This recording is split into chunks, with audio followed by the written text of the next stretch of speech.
What are you doing? I am going isopod hunting, and I'm going to see if I can get some wood and collect some other stuff out there. There's still snow on the ground. No, there's not. It's too cold.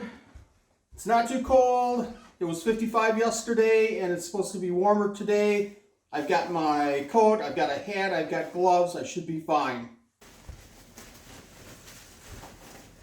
Thanks. You're welcome. Don't forget, the governor has us on safe home. We can't go out. You're right. But I'm going to a park. I'm going to be away from everybody, so it should be just fine. We should be fine.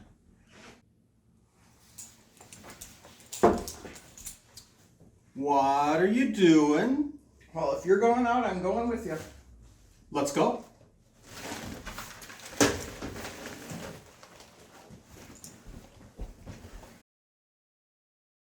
The Isopod Vlog. Hello Isopod fans, this is Wally Kern with Supreme Isopods, and as you might have guessed, I didn't go outside to collect these isopods this morning. These I've had for quite some time. Today we're going to talk about Oniscus asellus. This is a native, at least where we live, this is a native isopod, easy to collect, and just a gorgeous, gorgeous isopod. So let's take a look at these animals.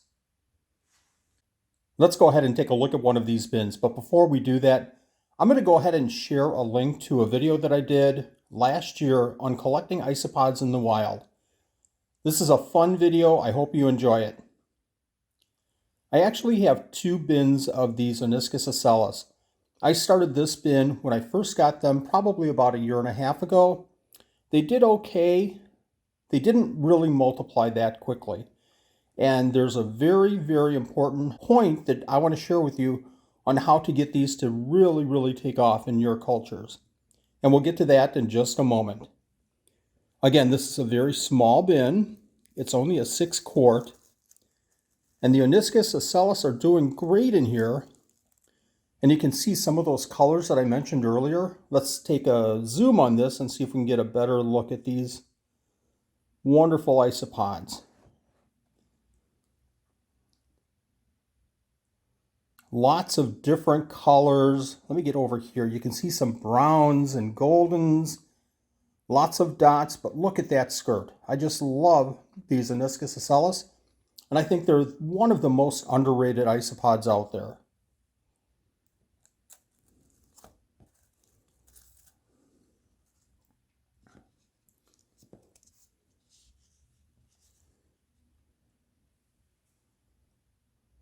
Check out that skirt.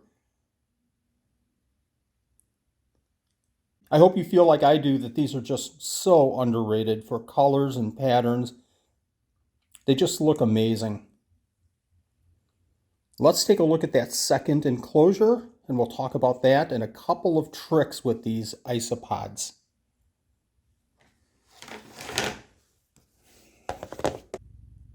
And here we see the second bin. This is a much larger, deeper bin.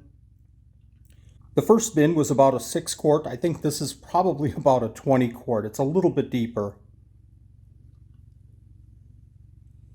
Those tips that I said I would mention earlier in the video, the first one is keep your substrate a little moister than you would for other isopods.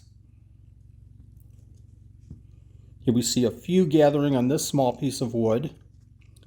But you can see the substrate, even where we have the moist area here, we always have this area moist, but this moist area really extends way into this bin.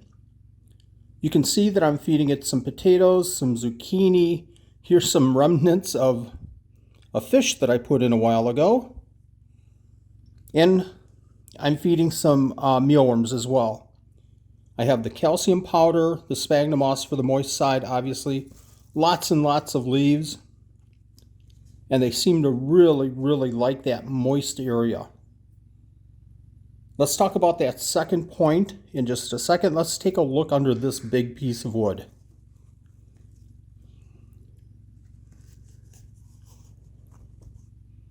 And you can see they're really going to town. Let's get a close-up of this. Lots of different colors, lots of different patterns as we saw before. Nice light one right there. A nice brown one running here. Beautiful, beautiful animals.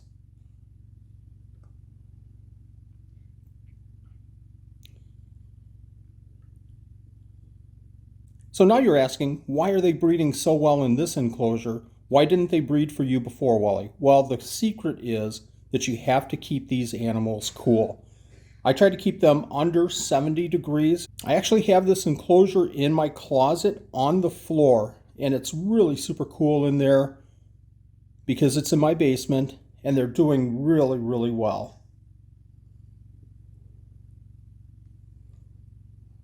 All kinds of springtails in there. They just love this enclosure. The variety of colors and patterns on these animals are just crazy. I love this bridge in between the dry area and the moist area. It just really, really works out well. So 2 keys to this animal: keep the substrate moist and also keep them cool. I like to keep mine in the mid 60s. Anything under about 72, and they seem to do much, much better. So again, make sure that you check out that collecting isopod video. I'll throw the link right here, and you can take a look at that.